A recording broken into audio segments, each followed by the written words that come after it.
கிறிஸ்துவில் அன்புக்குரியவர்களே, அன்னையினுடைய அன்பு பக்தர்களே, ஒரு வழிப்போக்கன் இதே போன்ற வெயில் நாட்களிலே நடந்து களைத்து சென்று கொண்டிருந்தான். எங்கேயாவது ஒரு நிழல் கிடைக்குமா என்று நடந்து கொண்டிருந்தவனுக்கு ஒரு அருமையான நிழல் தரும் ஒரு ஆழ மரம் ஒன்று அவன் கண்ணில் பட்டது. அந்த ஆலமரத்தை பார்த்ததும் அவனுக்கு ஒரே மகிழ்ச்சி.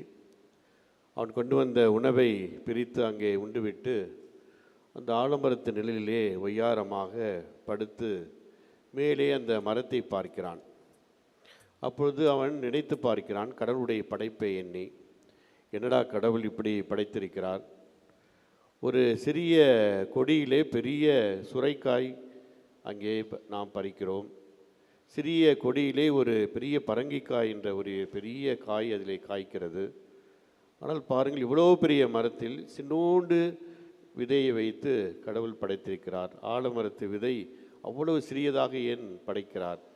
கடவுள் என்ன ஒன்றும் தெரியவில்லையா என்று அவனாகவே முணுமுணுத்து கொண்டு கடவுளுடைய படைப்பை நினைத்து அங்கே படுத்து உறங்குகின்றான். சற்று நேரத்திற்கெல்லாம் அவனுடைய நெற்றியிலே ஒரு ஆல மரம் பழமானது அவனுடைய நெற்றியிலே விழுந்தது. உடனே எழுந்து அலறி துடித்து கொண்டு எழுந்தான். எழுந்ததும் நினைத்தான், ஐயோ என்று அவன் கத்துகிறான். அது நல்லா வலியையும் கொடுத்தது. அப்போதுதான் கடவுளை எண்ணி அங்கே வருந்துகின்றான். கடவுளே, உனக்கு நான் எதிராக முணுமுணுத்து விட்டேன். காரணம் என்னவென்றால், நான் நினைத்ததை போல இந்த மரத்திற்கு தகுந்தார்மால் ஒரு பெரிய பழத்தை நீ அங்கே படைத்திருந்தால் நான் என்னவாகியிருப்பேன்? என் மண்டை இந்த நேரம் உடைந்து போயிருக்கும். ஆகவே அளவோடு தான் நீ படைத்திருக்கிறாய். எதை எப்படி படைக்க வேண்டும் என்பது உனக்கு மட்டும்தான் தெரியும்.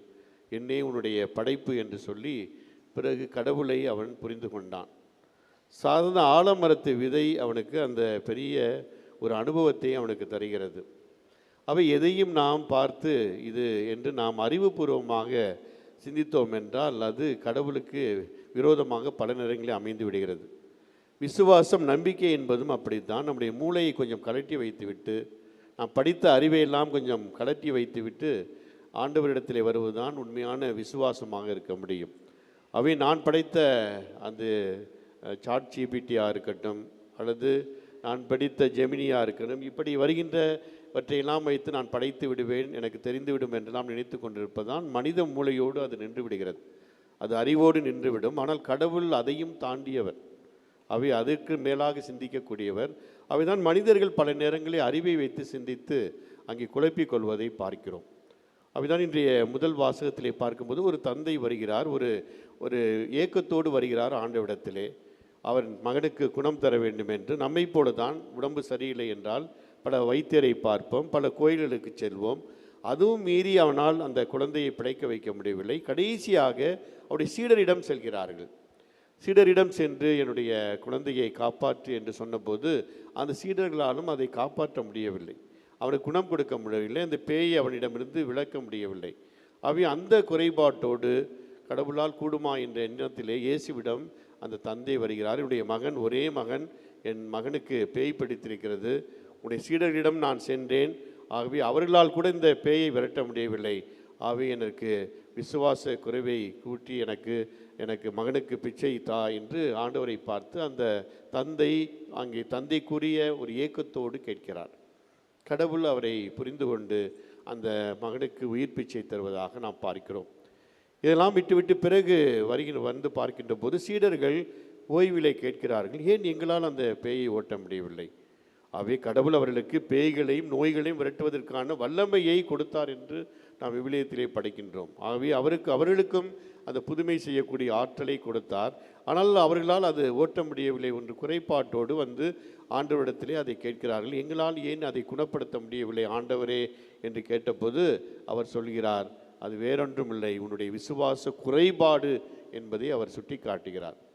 பல நேரங்களில் இந்த குறைபாடு என்பது பலருக்கு வருவதை நாம் பார்க்கிறோம். பல நம்முடைய அனுபவங்களிலே, நமக்கு ஏற்படுகின்ற அனுபவத்திலே, பல கசப்பான நேரங்களிலே நாம் அனுபவத்தை இழப்பதற்கு, நாம் விசுவாசத்தை, நம்பிக்கை இழப்பதற்கான வகைகள், காரணங்கள் நாம் சொல்லிக்கொண்டே போகலாம். அதுதான் அப்படிப்பட்ட அந்த விசுவாச குறைபாட்டை நீக்க வல்லவர் ஆண்டவர். எப்பொழுதும் ஒரே போல நம்பிக்கையோடு இருக்க வேண்டும். அந்த சீடர்களுக்கும் அவர்கள் குறைபாடு இருந்ததையும் இயேசு சுட்டி காட்டுவதை தான் இந்த நற்செய்தியை நாம் படிக்க கேட்கின்றோம். ஒரு பெரிய உதாரணம். எப்பொழுது அதை குறைபாடு நாம் நிவர்த்தி செய்து கொள்ளலாம் என்றால், இன்று நாம் விழா கொண்டாடும் புனித டாம்னிக்கை நாம் சொல்லலாம்.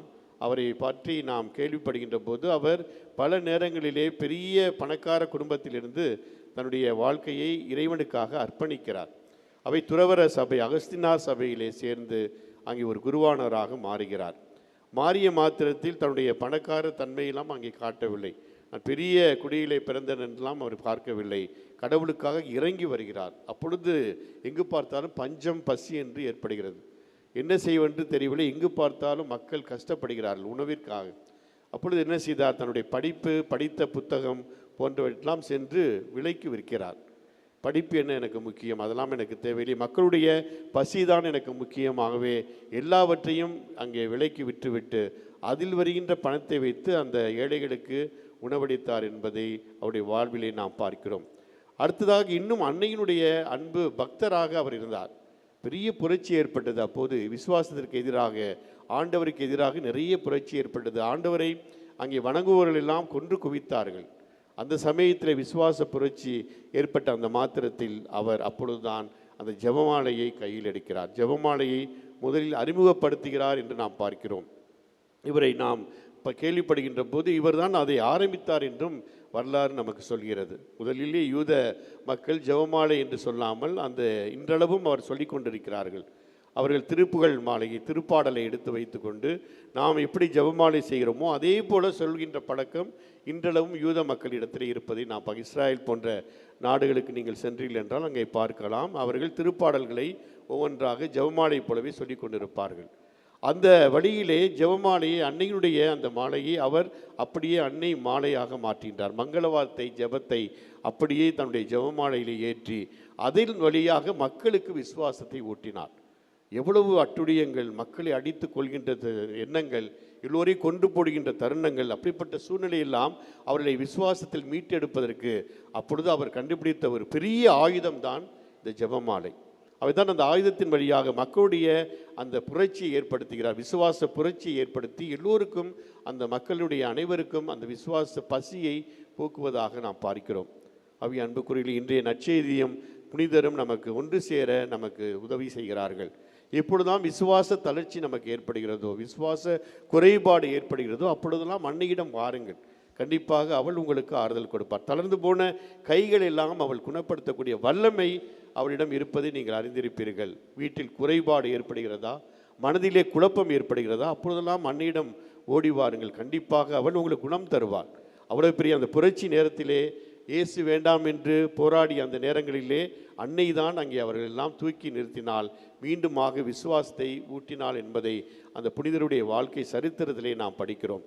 அவை அப்படிப்பட்ட புனிதரை இன்று நாம் நினைவு கூறுகின்ற போது, அவர் அங்கே நமக்கு கொடுத்த அந்த ஜெபமாலையை நாம் உச்சரிக்கின்ற போது அந்த எண்ணம் நமக்கு வர வேண்டும். எப்பொழுதெல்லாம் என்னுடைய வாழ்க்கையிலே நாம் தளர்ச்சி அடைகின்றோமோ, எப்பொழுதெல்லாம் கடவுளுக்கு எதிராக நாம் செல்கின்றோமோ, அப்போதெல்லாம் அந்த ஜெபமாலையை கையில் எடுங்கள். கண்டிப்பாக அன்னை உங்களுக்கு அந்த பலத்தையும் சக்தியையும் கொடுப்பார். இந்த விசுவாசத்தோடு தொடர்ந்து நம்முடைய நம்பிக்கையை வளர்ப்போம். ஆமீன்.